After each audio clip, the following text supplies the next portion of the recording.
മധ്യ കേരളത്തിലെ പ്രമുഖ രൂപതകളിലൊന്നായ ഇരിഞ്ഞാലക്കുട രൂപതയുടെ ഇടയൻ മാർ പോളി കണ്ണൂക്കാടൻ പിതാവ് തന്റെ ദൈവവിളിയുടെ രഹസ്യങ്ങൾ പങ്കുവയ്ക്കുന്നു. പ്രേഷിത പ്രവർത്തനത്തിൽ സമാനതകളില്ലാത്ത പ്രവർത്തനങ്ങൾ കാഴ്ചവെച്ച വിശുദ്ധ പൗലോസ് അപ്പസ്തോലന്റെ നാമം സ്വീകരിച്ച മാർ പോളി കണ്ണൂക്കാടൻ പിതാവ് 1985 ഡിസംബർ 28 ഇരിഞ്ഞാലക്കുട പിതാവായിരുന്ന മാർ ജെയിംസ് പഴയാറ്റിൽ പിതാവിൽ നിന്നും പൗരോഹിത്യം സ്വീകരിച്ചു. വൈദിക ജീവിതത്തിലേക്ക് വഴിതെളിച്ച തന്റെ കുടുംബ സാഹചര്യങ്ങളും വിദ്യാഭ്യാസ കാലഘട്ടവും കഴിഞ്ഞ എപ്പിസോഡിൽ പിതാവ് നമ്മോട് പങ്കുവച്ചു. പൗരോഹിത്യ സ്വീകരണ സമയത്തെ പ്രത്യേകമായ ദൈവപരിപാലനയും നവവൈദികൻ എന്ന നിലയിൽ ഏറ്റെടുത്ത ആദ്യകാല ഉത്തരവാദിത്വങ്ങളും ഉപരിപഠന സ്മരണകളും ഈ എപ്പിസോഡിൽ നമുക്ക് മനസ്സിലാക്കാം.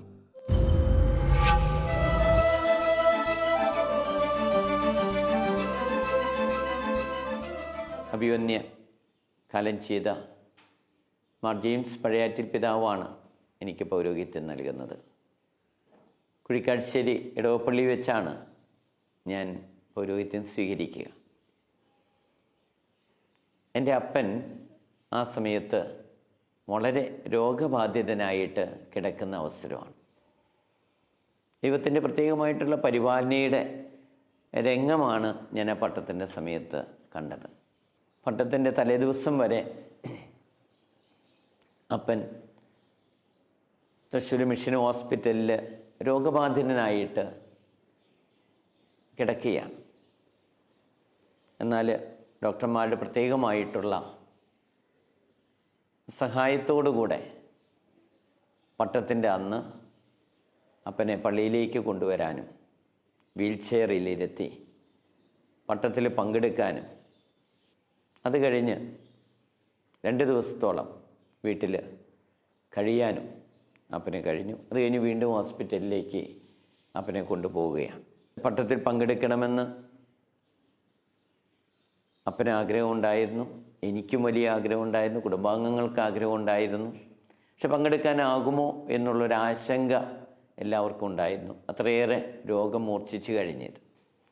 പക്ഷെ ആ ദിവസങ്ങളിൽ രോഗം കുറയുകയും പട്ടത്തിൽ പങ്കെടുക്കാൻ ഉതകുന്ന ഒരു അന്തരീക്ഷം അവിടെ സൃഷ്ടിക്കപ്പെടുകയും ചെയ്തു. ദൈവത്തിൻ്റെ പ്രത്യേകമായിട്ടുള്ളൊരു പരിപാലനയായിട്ടാണ് ഞാൻ കരുതുന്നത്. എൻ്റെ പട്ടം കഴിഞ്ഞ് 3 മാസം കഴിഞ്ഞപ്പോഴേക്കും അപ്പൻ ഇഹലോകവാസം വെടിഞ്ഞ് നിത്യതയിലേക്ക് സ്വർഗീയ സമ്മാനത്തിനായിട്ട് പോയി. എൻ്റെ പൗരോഹിത്യ സ്വീകരണത്തിന് ശേഷം ഞാൻ ഏറ്റവും ആദ്യമായിട്ട് എൻ്റെ ശുശ്രൂഷ ആരംഭിക്കുന്നത് ഇരിങ്ങാലക്കുട കത്തീഡ്രൽ ദേവാലയത്തിൽ അസിസ്റ്റൻ്റ് വികാരിയായിട്ടാണ്. അന്ന് എൻ്റെ വികാരിയായിട്ട് ഉള്ളത് ബഹുമാനപ്പെട്ട തോമസ് പാറേക്കാടനച്ഛനാണ്. നല്ലൊരു അജപാലകൻ, എല്ലാവരെയും ഉൾക്കൊണ്ടുകൊണ്ട് കൃത്യതയോടുകൂടെ അജപാലന ശുശ്രൂഷ നിർവഹിക്കാനായിട്ട് കഴിവുള്ള ഒരു വ്യക്തി. അദ്ദേഹത്തിൻ്റെ കൂടെ അസിസ്റ്റൻ്റായിട്ട് എനിക്ക് ലഭിച്ചത് തന്നെ ഞാനൊരു ഭാഗ്യമായിട്ടാണ് കരുതുന്നത്. അന്ന് കത്തീഡ്രലിൽ എൻ്റെ സീനിയറായിട്ടുള്ള ഒരു കൊച്ചച്ഛനുണ്ടായിരുന്നു. ഞങ്ങൾ 3 പേരും അടങ്ങുന്നൊരു ടീമാണ് അന്ന് കത്തീഡ്രലിൽ പ്രവർത്തിച്ചിരുന്നത്. കത്തീഡ്രലിനോട് ചേർന്നുള്ള തുറവംകുന്ന് ഇടവകയും കത്തീഡ്രലിൻ്റെ ഭാഗമായിരുന്നു. എൻ്റെ സീനിയർ അസിസ്റ്റൻ്റ് തുറവംകുന്ന് ഇടവകയുടെ നിർമ്മാണ പ്രവർത്തനങ്ങളിൽ വളരെയേറെ കാര്യക്ഷമമായിട്ട് ഇടപെട്ടിരുന്ന കാലവും കൂടിയാണ്. ഞാൻ പ്രധാനമായിട്ടും വികാരിയച്ഛനെ സഹായിക്കാനായിട്ട് കത്തീഡ്രൽ ഇടവകയിൽ തന്നെയായിരുന്നു. ഏറെ അനുഭവപ്രദമായിട്ടുള്ള ഒരു കാലഘട്ടമായിരുന്നു. യുവാക്കളുമായിട്ടും ഇടപഴകാനും അതോടൊപ്പം തന്നെ ഇടവകയുടെ നനാമുഖമായിട്ടുള്ള കാര്യങ്ങളിൽ ഇടപഴകാനും വികാരിച്ചൻ വളരെയേറെ പ്രചോദനം നൽകിയിരുന്നു. ഓരോ കാര്യങ്ങളും കൃത്യതയോടുകൂടെ പറഞ്ഞു തരാനായിട്ട് അന്ന് കാലഘട്ടത്തിൽ വികാരിച്ചൻ സഹായിച്ചിരുന്നു. ഞാൻ ജാനുവരിയിലാണ് അവിടെ അസിസ്റ്റൻ്റായിട്ട് ചാർജ് എടുക്കുന്നത്. ജൂലൈ അവസാനം വരെയാണ് ഞാനവിടെ അസിസ്റ്റൻ്റായിട്ട് പ്രവർത്തിക്കുക. ജൂലൈയിലെ ട്രാൻസ്ഫറിൽ ഞാൻ അവിടെ നിന്ന് മാറുകയാണ്. 1956 സെപ്റ്റംബർ മാസത്തിൽ ഞാൻ ഉപരിപഠനത്തിനായിട്ട് പോവുകയാണ്. പൗരോഹിത്യ ജീവിതത്തിൽ 6 മാസം പിന്നിട്ടപ്പോൾ തന്നെ പിതാവിന് ഉപരിപഠനത്തിന് പോകാൻ വഴിയൊരുങ്ങി. ആരാധനക്രമത്തെക്കുറിച്ച് പഠിക്കാനാണ് പിതാവ് നിയോഗിക്കപ്പെട്ടത്. ഇരിഞ്ഞാലക്കുട രൂപതയിൽ നിന്നും ലിറ്റർജിയിൽ ഉപരിപഠനം നടത്തി ഡോക്ടറേറ്റ് നേടുന്ന പ്രഥമ വൈദികനായിരുന്നു മാർ പോളി കണ്ണൂക്കാടൻ പിതാവ്. കേരള സഭയിൽ നിർണായകമായ ചലനങ്ങൾ സൃഷ്ടിക്കാൻ പിന്നീട് പിതാവിനെ സഹായിച്ചതും ആരാധനാക്രമത്തിലെ ആഴമായ അവഗാഹമായിരുന്നു. ഞാൻ ആരംഭത്തിൽ സൂചിപ്പിച്ചു പോലെ ദൈവം എന്നെ വഴി നടത്തുകയായിരുന്നു. അല്ലെങ്കിൽ സാധാരണ നിലയിൽ 6 മാസം കഴിഞ്ഞപ്പോഴേക്കും പഠനത്തിന് പോകാനുള്ള ഒരവസരമുണ്ടാകുക സ്വാഭാവികമല്ല. പക്ഷേ പ്രത്യേകമായിട്ട് ദൈവം എന്നെ വഴി നടത്തുകയായിരുന്നു. അതുകൊണ്ടാണ്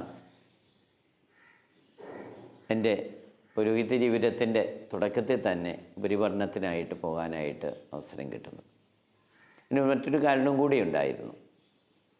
എന്നോട് പറഞ്ഞ് ലിറ്റർജി പഠിക്കാനാണ്, ആരാധനാക്രമം പഠിക്കുക എന്നുള്ളതാണ്. ആരാധനാക്രമം പരികർമ്മം ചെയ്യാൻ എനിക്ക് വലിയ താല്പര്യമായിരുന്നു. അതോടൊപ്പം തന്നെ ആരാധനാക്രമം കുറേയും കൂടെ സജീവമാക്കാനായിട്ട് ജനങ്ങളെ ഒരുക്കാൻ ഉതകുന്ന വിധത്തിൽ കാര്യങ്ങൾ ചെയ്യാനും കൂടെ കത്തീഡ്രലിലായിരുന്നപ്പോൾ ഞാൻ പരിശ്രമിച്ചിരുന്നത് ഓർക്കുകയാണ്. ആരാധനാക്രമം പഠിക്കാനായിട്ട് എന്നെ വിട്ടപ്പോൾ അതിന് മുമ്പ് 2 പേര് ഈ വിഷയം പഠിക്കാനായിട്ട് വിട്ടിരുന്നു. പക്ഷേ പ്രതികൂല സാഹചര്യങ്ങൾ നിമിത്തം 2 പേർക്കും അത് പൂർത്തീകരിക്കാനായിട്ട് സാധിച്ചില്ല. അതുകൊണ്ട് തന്നെയാണ് മൂന്നാമതായിട്ട് ഒരാളായിട്ടാണ് നമ്മുടെ രൂപതയിൽ നിന്നും, രൂപത സ്ഥാപിക്കപ്പെട്ടതിന് ശേഷം രൂപതയിൽ നിന്നും ലിറ്റർജി പഠിക്കാനായിട്ട് എന്നെ വിടുന്നത്. ഞാൻ റോമിലെ ഡമിഷ്നോയിൽ, കൊളേജിയോ ഡമിഷ്നോ, വത്തിക്കാൻ്റെ അടുത്തുള്ള സിറോ മലബാർ സഭയിൽ നിന്നുള്ളവരും സിറോ മലങ്കര സഭയിൽ നിന്നുള്ളവരും റുമേനിയൻ സഭയിൽ നിന്നുള്ളവരും കോപ്റ്റിക് സഭയിൽ നിന്നുള്ളവരുമൊക്കെയാണ് ആ കോളേജിൽ താമസിച്ചിരുന്നത്.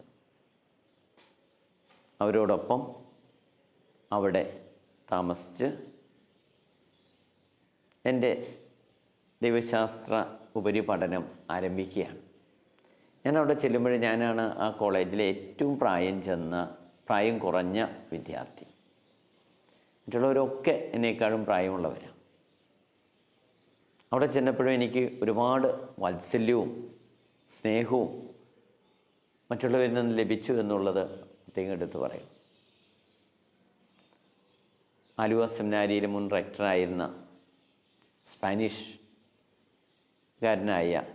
മൈക്കിളാഞ്ചലോ അച്ഛനായിരുന്നു ഈ കൊളേജിയോ ഡമിഷ്നോയുടെ റെക്ടർ. അദ്ദേഹം വളരെ വാത്സല്യത്തോടു കൂടിയാണ് ഞങ്ങളെയൊക്കെ കണ്ടിരുന്നത്. വളരെ സ്ട്രിക്റ്റാണ് എല്ലാ കാര്യങ്ങളിലും, പക്ഷെ വളരെ വാത്സല്യവും പരിഗണനയും എല്ലാ സ്റ്റുഡൻസിനോടും ഉണ്ടായിരുന്നു.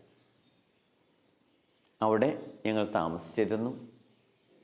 അവിടെ നിന്ന് പൊന്തിഫിക്കൽ ഓറിയൻ്റൽ ഇൻസ്റ്റിറ്റ്യൂട്ടിൽ ജെസ്യൂട്ട്സ് ഫാദേഴ്സ് നടത്തുന്ന പൗരസ്ത്യ വിഷയങ്ങളിൽ ഉപരിപഠനം നടത്താനുള്ള ഇൻസ്റ്റിറ്റ്യൂട്ടിലാണ് ഞാൻ എൻ്റെ ലിറ്റർജി പഠനം ആരംഭിച്ചത്. ലൈസൻഷ്യേറ്റ് അതോടൊപ്പം തന്നെ ഡോക്ടറേറ്റും ആ സ്ഥാപനത്തിൽ തന്നെയാണ് ഞാൻ നടത്തിയത്. അവിടെ പഠനം തുടങ്ങിയ അവസരത്തിൽ ആരംഭത്തിലൊക്കെ ഇറ്റാലിയൻ ഭാഷയിലാണ് പല ക്ലാസ്സുകളും. അതുപോലെ തന്നെ അവിടുത്തെ സംസ്കാരം, അവിടുത്തെ കാലാവസ്ഥ, ഇതൊക്കെ അത്ര അനുകൂലമല്ലായിരുന്നു. പലപ്പോഴും ക്ലാസ്സിൽ പോകുമ്പോൾ ആദ്യ കാലഘട്ടങ്ങളിൽ ഒന്നും മനസ്സിലാകില്ലായിരുന്നു. പക്ഷേ എനിക്ക് വലിയ ആഗ്രഹമുണ്ടായിരുന്നു എന്നെ ഏൽപ്പിച്ചൊരു കാര്യം അത് അതിൻ്റെ പൂർണ്ണതയിൽ പൂർത്തിയാക്കണമെന്നുള്ളത്. അതിന് ഞാൻ നന്നായിട്ട് പരിശ്രമിച്ചു. മറ്റ് സമയം ഒക്കെ, ഒഴിവു സമയമൊക്കെ എൻ്റെ പഠനത്തിന് തന്നെ ഞാൻ വിനിയോഗിക്കാനായിട്ട് പരിശ്രമിക്കുക. അന്നൊക്കെ രാവിലെ ഉണർന്ന് വിശുദ്ധ കുർബാന അർപ്പിച്ച് പ്രാർത്ഥിച്ചിട്ട് ക്ലാസ്സിലേക്ക് പോകും. വൈകിട്ട് കുറച്ച് സമയം പേഴ്സണൽ പ്രയറിന് തുടർച്ചയായിട്ട് കണ്ടെത്തിയിരുന്നു. കോളേജിൻ്റെ മുകളിൽ നല്ലൊരു ചെറിയ കപ്പേളയുണ്ടായിരുന്നു. ആ കപ്പേളയിലാണ് ഞാൻ വന്നിരുന്ന് പ്രാർത്ഥിക്കാറുണ്ടായിരുന്നത്. കാരണം പ്രതികൂല സാഹചര്യങ്ങൾ, പ്രതിബന്ധങ്ങളൊക്കെ ഉണ്ടാകുമ്പോൾ അവിടെ വന്നിരുന്ന് കുറേ നേരം പ്രാർത്ഥിക്കുമ്പോൾ വലിയൊരു ആശ്വാസമാണ്, മുന്നോട്ട് പോകാനായിട്ടുള്ള വലിയൊരു പ്രചോദനമായിരുന്നു അന്നുണ്ടായിരുന്നത്. എൻ്റെ ലൈസൻഷ്യേറ്റ് കാലഘട്ടത്തിൽ നല്ല മാർക്കോടുകൂടെ പാസ്സാകാൻ കഴിഞ്ഞു. സുമ്മ കും ലൗദെ, അതായത് 98 മുകളിലുള്ള 100-ന് മാർക്കാണ് സുമ്മ കും ലൗദെ ലഭിക്കാനായിട്ടിടയായി.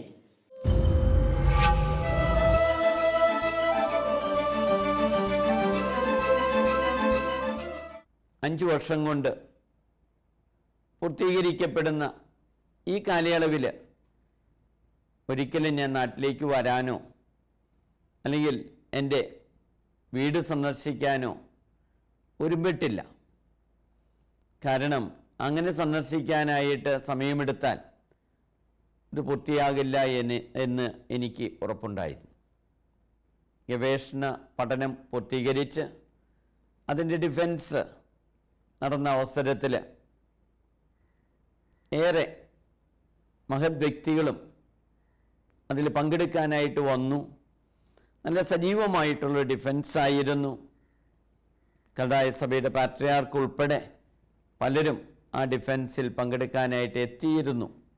ദൈവത്തിൻ്റെ പ്രത്യേകമായിട്ടുള്ള അനുഗ്രഹത്തിൽ ഇറ്റാലിയൻ ഭാഷയിലായിരുന്നു ഡിഫൻസിൻ്റെ പേപ്പർ അവതരണവും മറ്റും. നല്ല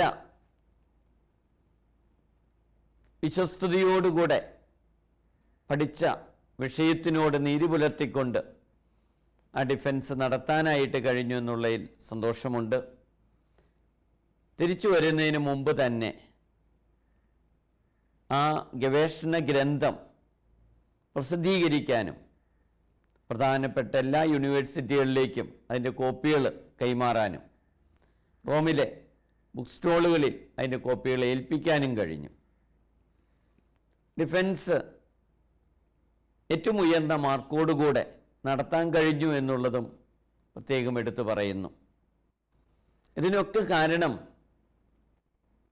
എൻ്റെ മിടുക്കല്ല, മറിച്ച് ദൈവത്തിൻ്റെ പ്രത്യേകമായിട്ടുള്ള കൂടെ നടത്തുന്ന അനുഭവമായിരുന്നു. 91 ഡിഫൻസ് പൂർത്തീകരിച്ച് ഞാൻ തിരിച്ച് നാട്ടിലേക്ക് പോന്നു.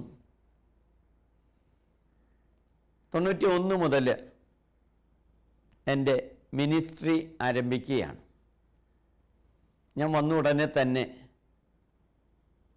ഇഞ്ചക്കുണ്ട് പള്ളിയിൽ വളരെ കുറച്ച് ദിവസങ്ങൾ ആക്ടിംഗ് വികാരിയായിട്ട് സേവനം ചെയ്തു. മലയോര പ്രദേശമാണ്. എന്നെ ഏറെ സന്തോഷിപ്പിച്ചൊരു കാര്യം, കുറച്ച് ദിവസങ്ങളെ അവിടെ ഉണ്ടായിരുന്നുള്ളൂ. ഒക്ടോബർ മാസത്തിലാണ് ജപമാല മാസം. പ്രത്യേകമായിട്ട് ജനങ്ങൾ പള്ളിയിൽ ഒന്നിച്ചുകൂടി പരിശുദ്ധ അമ്മയുടെ മാധ്യസ്ഥം അപേക്ഷിക്കുന്ന സമയം അവിടെയുള്ള യുവാക്കൾ, ഇടവകയിലുള്ള യുവാക്കൾ വൈകിട്ട് എല്ലാവരും പള്ളിയിൽ ഒന്നിച്ചു കൂടുകയും ആ പള്ളി അങ്കണത്തിൽ വിവിധ കളികളിൽ ഏർപ്പെടുകയും അത് കഴിഞ്ഞ് എല്ലാവരും പള്ളിയിൽ വന്ന് പ്രാർത്ഥിച്ച് പോകുകയും ചെയ്യുന്ന ഒരു നല്ല അനുഭവം യുവാക്കളുടെ പ്രേക്ഷിത പ്രവർത്തനത്തിന് ഏറ്റവും അനുയോജ്യമായിട്ടുള്ളൊരു അന്തരീക്ഷം അവിടെ നിലവിലുണ്ടായിരുന്നു. അപ്പോഴേക്കും Aloor BLM better life movement പ്രസ്തുത പ്രസ്ഥാനത്തിൻ്റെ അസിസ്റ്റൻ്റ് ഡയറക്ടറായിട്ടും പ്രത്യേക ചുമതല മിഷൻ ട്രെയിനിങ് കോളേജിൻ്റെയും അതുപോലെ തന്നെ അവിടെയുള്ള പ്രസ്സിൻ്റെയും കേരളസഭ പത്രത്തിൻ്റെയും ഉത്തരവാദിത്തമായിരുന്നു. വൈദിക ജീവിതത്തിൻ്റെ ആദ്യകാലത്ത് തന്നെ നിർണായകമായ ഉത്തരവാദിത്തങ്ങൾ മാർ പോളി കണ്ണൂക്കാടൻ പിതാവിനെ വിശ്വസിച്ചേൽപ്പിക്കുമായിരുന്നു. ആളൂർ BLMൻ്റെ അസിസ്റ്റന്റ് ഡയറക്ടറും കേരളസഭ പത്രത്തിൻ്റെ പത്രാധിപരുമായി മാർ ജെയിംസ് പഴയാറ്റിൽ പിതാവ് യുവവൈദികനായിരുന്ന പോളി പിതാവിനെ നിയോഗിച്ചു. ബെറ്റർ ലൈഫ് മൂവ്മെന്റ് എന്ന PLMൻ്റെ ചരിത്ര വഴികളിൽ ഏറെ നിർണായകമായ വർഷങ്ങളായിരുന്നു അത്. ഇക്കാലത്താണ് നവചൈതന്യ എന്ന പേരിൽ ലഹരി വിമുക്ത കേന്ദ്രം സ്ഥാപിക്കപ്പെടുന്നത്. ആളൊരു BLM നിങ്ങൾ ചിലരെങ്കിലും കേട്ടിരിക്കും.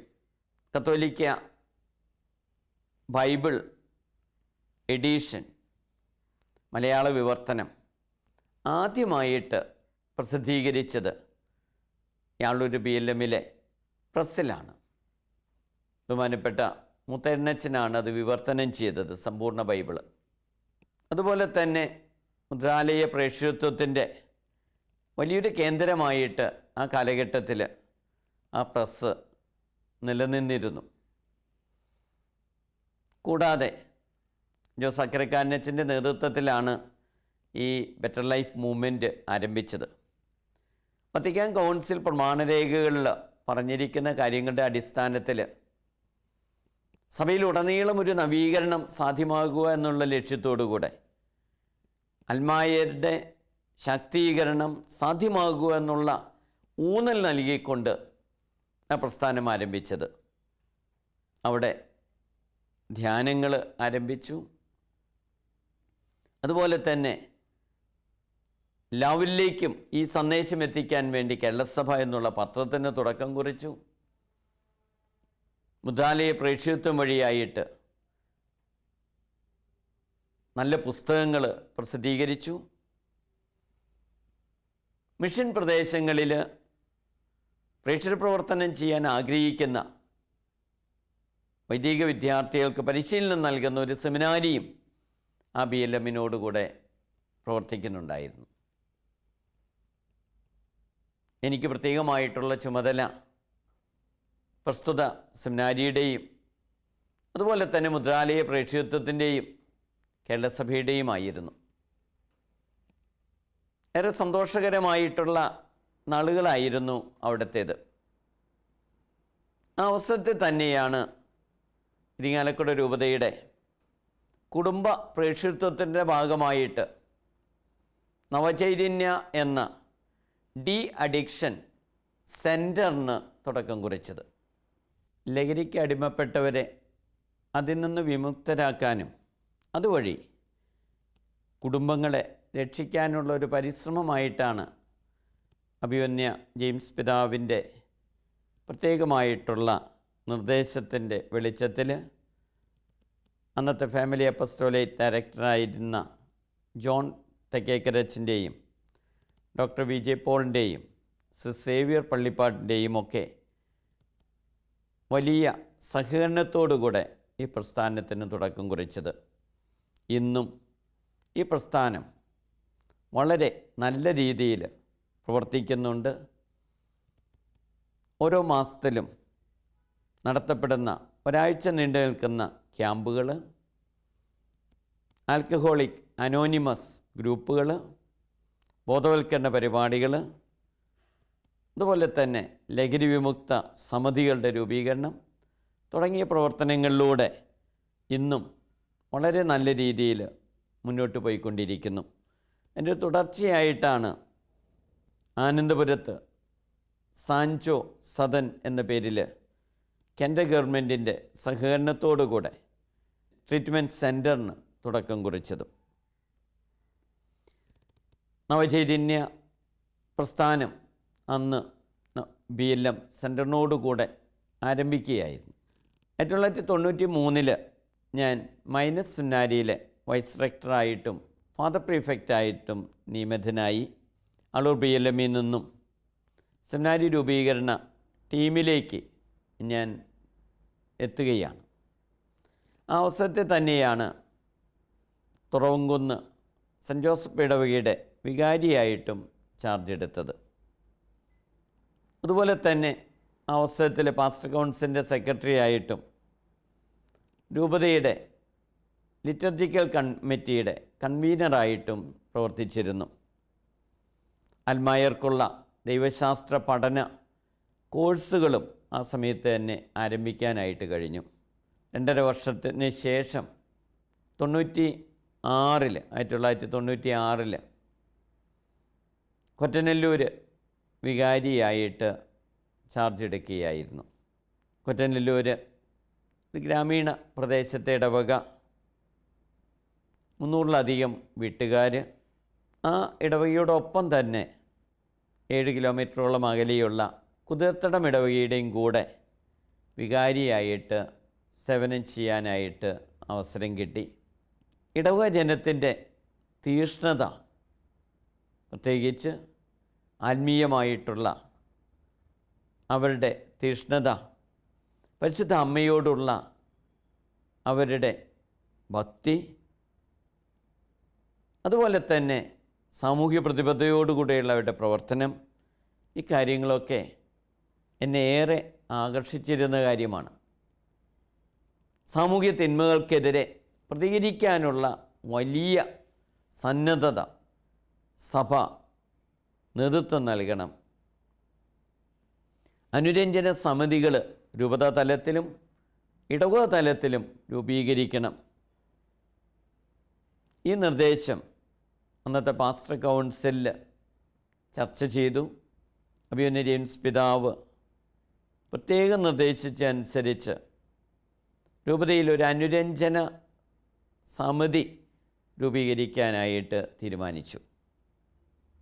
കോടതിക്ക് പുറത്ത് അനുരഞ്ജനം സാധ്യമാക്കുക, ക്രിസ്തീയ വീക്ഷണത്തിൽ അനുരഞ്ജനം സാധ്യമാകുക എന്നുള്ള ലക്ഷ്യത്തോടു കൂടിയായിരുന്നു ഈ ജസ്റ്റിസ് ഫോർത്തിന് രൂപം കൊടുത്തത്. അഡ്വക്കേറ്റ് ചാക്കുണ്ണി ഊക്കൻ അദ്ദേഹമായിരുന്നു ആദ്യത്തെ ചെയർമാൻ. ഞാൻ ഡയറക്ടറുമായിട്ട് പ്രവർത്തിച്ചു. വളരെയേറെ കേസുകൾ കോടതിക്ക് പുറത്ത് പരിഹരിക്കാനായിട്ട് കഴിഞ്ഞു ഈ ജസ്റ്റിസ് ഫോർത്തിന്.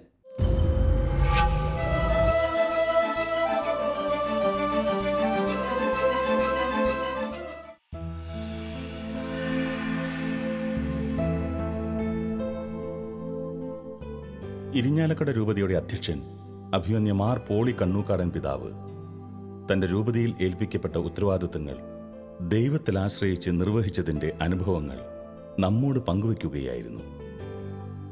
രൂപതാ പ്രവർത്തനങ്ങളുടെ ഗതിവിഗതികൾ നിർണയിക്കുമാറ് മുൻനിര നേതൃത്വത്തിലേക്ക് അദ്ദേഹം കടന്നുവന്നതിൻ്റെയും കേരളസഭയിൽ ആരാധനാക്രമ നവീകരണത്തിൽ വഹിച്ച പങ്കിനെപ്പറ്റിയും അടുത്ത എപ്പിസോഡിൽ നമുക്ക് മനസ്സിലാക്കാം.